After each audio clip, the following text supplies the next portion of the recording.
विपक्षी एकजुटता हो, 2024 में केंद्र की सत्ता का रास्ता हो, सबकी नज़र इस वक्त उत्तर प्रदेश पर लगी हुई है। उत्तर प्रदेश की सियासत में देखा जाए तो विपक्ष की तरफ से बीजेपी के खिलाफ सबसे बड़ी ताकत के तौर पर निर्विवाद रूप से अखिलेश यादव या समाजवादी पार्टी फिलहाल दिखाई पड़ रही है। ऐसा नहीं है कि मायावती, कांग्रेस या अपना दम नहीं दिखाएंगे, लेकिन फिर भी सबसे बड़ी पार्टी के तौर पर या सबसे ताकतवर पार्टी के तौर पर बीजेपी के सामने फिलहाल अखिलेश ही दिखाई पड़ते हैं। उनको कई रणनीतियों पर काम करना है। अगर समाजवादी पार्टी की बात करें तो आज जिस स्थिति में समाजवादी पार्टी है उसकी शुरुआत जो है वो मुलायम सिंह यादव ने की थी। 1992 में उन्होंने इस पार्टी की स्थापना की थी। मुलायम की बदौलत ही 3 बार यूपी में सपा की सरकार बनी, 2 बार खुद मुलायम और 1 बार अखिलेश यादव देश के सबसे बड़े सूबे के मुख्यमंत्री बने। अब मुलायम सिंह यादव के निधन से पार्टी को बड़ा धक्का लगा है। मुलायम सिंह यादव के निधन के बाद समाजवादी पार्टी के लिए 2024 का लोकसभा चुनाव कई मायनों में अलग रहने वाला है। मीडिया रिपोर्ट्स के मुताबिक सपा ने कई चुनौतियों के बीच मुलायम परिवार के दिग्गजों के लिए मजबूत सीट की तलाश भी शुरू कर दी है।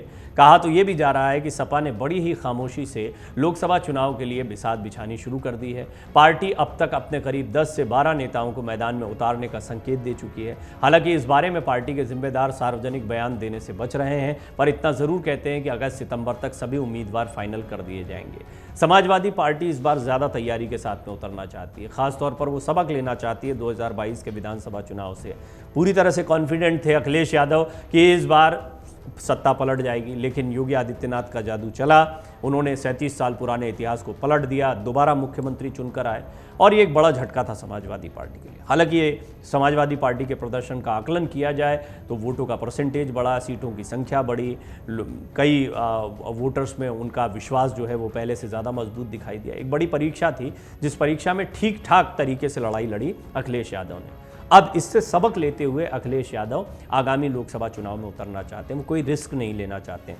सीट दर सीट उनके पास आंकड़े मौजूद हैं। कहां पर किसके साथ समीकरण बैठाने से, कहां पर किसको उतारने से फ़ायदा, नफ़ा, नुकसान हो सकता है, ये सारी चीज़ें। और फिर उसके बाद में जो उपचुनाव लगातार होते रहे, उपचुनाव में कभी सफलता, कभी हार। आजमगढ़ और रामपुर जो है वो बड़े झटके रहे, तो मैनपुरी बचा लिया, या फिर जिस तरीके से रालोद के साथ उनका गठबंधन जो है वो ठीक ठाक चलता रहा है। ये सारी चीज़ें कई सबक देती हैं। अब इसी सिलसिले में लगातार अखिलेश यादव जो हैं वो अपने तमाम कार्यकर्ताओं से और स्थानीय नेताओं से मुलाकात कर रहे हैं। मकसद है, एक तरफ वो महागठबंधन की बैठक में जाते हैं, उनसे उम्मीदें बढ़ जाती हैं। महागठबंधन को लेकर उनकी सोच क्या है, कांग्रेस के साथ में उनकी पटरी बैठती दिखाई देगी। कांग्रेस के लिए भी अखिलेश यादव सबसे मुफीद दिखाई पड़ते हैं इस वक्त फिलहाल। और इस बार कॉम्बिनेशन यही बने कि कांग्रेस, रालोद और अखिलेश यादव या समाजवादी पार्टी अगर साथ में मैदान में उतरते हैं तो एक बड़ा उलटफेर हो सकता है। मायावती एक बड़ा फैक्टर है। मायावती का अपना राजनीति करने का तरीका है, वो पत्ते खोलती भी नहीं है। और दूसरा, उनके बारे में उनका प्रदर्शन जो है वो अंडर करंट की तरह ज़्यादा होता है। वो अपने वोट बैंक को लेकर बहुत कॉन्फिडेंट भी दिखाई देती है। खैर, ये तो आने वाले दिनों में पता लगेगा कि किस तरह का समीकरण बन पाएगा समाजवादी पार्टी में, लेकिन अखिलेश यादव अपनी मजबूत सीटों को आइडेंटिफाई करने में जुट गए हैं। पार्टी की जिलेवार बैठकों का भी मुख्य उद्देश्य फीडबैक लेना है। संबंधित सीटों पर किस नेता का चयन कैसा रहेगा। इन बैठकों से पार्टी नेतृत्व स्थानीय स्तर पर उस नेता के पक्ष में अधिकतम संभव सहमति बनाने का प्रयास भी कर रही है जो उनके लिहाज से जिताऊ हो सकता है। अब देखिए, कोई समीकरण बनता है, किसी के साथ में कोई गठबंधन बनता है, तो वहाँ पर दावेदारी भी पेश करनी पड़ेगी कि हमारी ये सीट मजबूत है, हमारी ये सीट मजबूत है, हमको इस सीट पर लड़ना है। तो अपनी ताकत को भी पहले दिखाना ज़रूरी है। सिलसिलेवार कार्यकर्ता प्रशिक्षण शिविर जिन जिलों में लगाए जा रहे हैं, वहीं ये बैठकें पार्टी मुख्यालय पर उस क्षेत्र विशेष के लोगों को बुलाकर भी हो रही है। सूत्रों से मिली जानकारी के मुताबिक लोकसभा की मैनपुरी, कन्नौज, आजमगढ़, फिरोजाबाद सीटें मुलायम परिवार के बीच ही रहेंगी। परंपरागत है, पहले से भी रही हैं। इस लिहाज से बदायूं सीट को लेकर स्थिति स्पष्ट नहीं है, क्योंकि आपको याद होगा धर्मेंद्र यादव यहाँ से सांसद रह चुके हैं। मैं पहले भी कुछ रिपोर्ट्स में आपको बता चुका हूँ। और यहाँ पर इस वक्त वर्तमान में सपा के फायर ब्रांड नेता स्वामी प्रसाद मौर्य की बेटी संघमित्रा सांसद हैं, लेकिन संघमित्रा भाजपा की सांसद है, भाजपा के टिकट पर यहाँ से जीती थी। अब वो क्या अगर आ जाती हैं सपा के साथ में तो उनको यहाँ से टिकट देना पड़ेगा समाजवादी पार्टी को। हालांकि उनका मजबूत गढ़ है और समाजवादी पार्टी एंटी इनकम्बेंसी का फायदा भी उठा सकती है, चेहरा भी वही रहेगा तो फायदा भी मिल सकता है। तो ऐसे में धर्मेंद्र यादव की सीट को बदलना पड़ सकता है। सपा के गढ़ वाली सीटें फिरोजाबाद, कन्नौज, इटावा, मैनपुरी, बदायूं, आजमगढ़ आदि सीट पर परिवार के सदस्य कई बार से जीतते रहे। पिछले 2 चुनाव में इन सीटों पर मैनपुरी और आजमगढ़ छोड़कर बाकी तो बीजेपी ने सपा से छीनकर अपना परचम फहरा दिया था। ये पहला लोकसभा चुनाव होगा जो सपा मुलायम के बिना लड़ने जा रही है। लेकिन उनके प्रति संवेदनाएं, उनका जो नाम रहा उसका इस्तेमाल बहुत जमकर होने वाला है। वोट मुलायम सिंह यादव के चेहरे पर ही मांगे जाएंगे और पड़ भी सकते हैं। मुलायम परिवार की बहू डिंपल 2019 का लोकसभा चुनाव नहीं जीत सकी थी। बाद में मुलायम सिंह के निधन के बाद रिक्त मैनपुरी सीट पर हुए उपचुनाव में जीत हासिल की और सांसद बन गई। अब उनका मैनपुरी से दोबारा लड़ना तय माना जा रहा है, मतलब जिस सीट से वो जीती हैं अभी उसको वो फिर से लड़ेंगी। 2019 में अखिलेश यादव आजमगढ़ से सांसद बने थे। बाद में विधानसभा चुनाव के दौरान उन्होंने ये सीट छोड़ दी थी। अब अखिलेश यादव ने कन्नौज में अपनी सक्रियता बढ़ा दी है। तो ऐसा माना जा रहा है कि कन्नौज उनकी, और देखिए मैं खुद कन्नौज गया था, वहाँ पर जो युवा हैं उनमें काफ़ी क्रेज़ देखने को मिला। अखिलेश यादव की अच्छी पकड़ है। अखिलेश यादव आजमगढ़ से, कन्नौज से, मैनपुरी से, कहीं से भी चुनाव लड़ सकते हैं। लेकिन अगर मैनपुरी में डिंपल अभी जीती हैं, उनके और अच्छी खासी जीत मिली है, शिवपाल यादव का सपोर्ट पूरा मिला, जसवंत नगर उनकी सीट से तो बहुत ज़बरदस्त वोट मिला है डिंपल यादव को, तो इस कॉम्बिनेशन को शायद ना बिगाड़ें अखिलेश यादव। इसलिए माना जा रहा है कि मैनपुरी से तो डिंपल ही लड़ेंगे और डिंपल को एक प्रतिनिधि देना भी है किसी सीट का। तो कन्नौज एक ऐसी सीट बचती है जो आजमगढ़ और मैनपुरी के बाद में सबसे बढ़िया सीट दिखाई पड़ती है अखिलेश यादव के लिए। अखिलेश की पकड़ भी है सीट पर, जैसा मैंने खुद कहा कि मैंने देखा है कि समाजवादी पार्टी थोड़ा मजबूत दिखाई पड़ती है। आजमगढ़ क्योंकि अभी हाल ही में उपचुनाव में गवा दिया, धर्मेंद्र यादव हारे, निरहुआ से हारे हैं, लेकिन यहाँ से मुलायम सिंह यादव, अखिलेश यादव दोनों जीत कर आए, तो पार्टी जो है परिवार के किसी सदस्य को दे सकती है। और इस सबके बीच में चर्चा बहुत तेज़ है कि शिवपाल यादव जैसा कद्दावर चेहरा आजमगढ़ से चुनाव लड़ सकता है।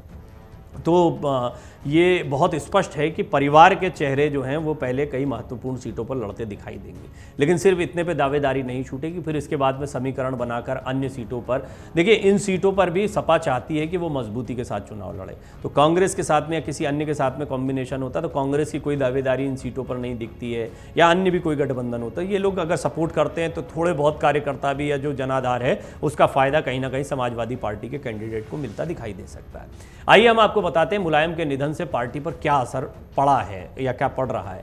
राजनीतिक विश्लेषकों का कहना है कि समाजवादी पार्टी के लिए मुलायम सिंह यादव एक मजबूत स्तंभ थे।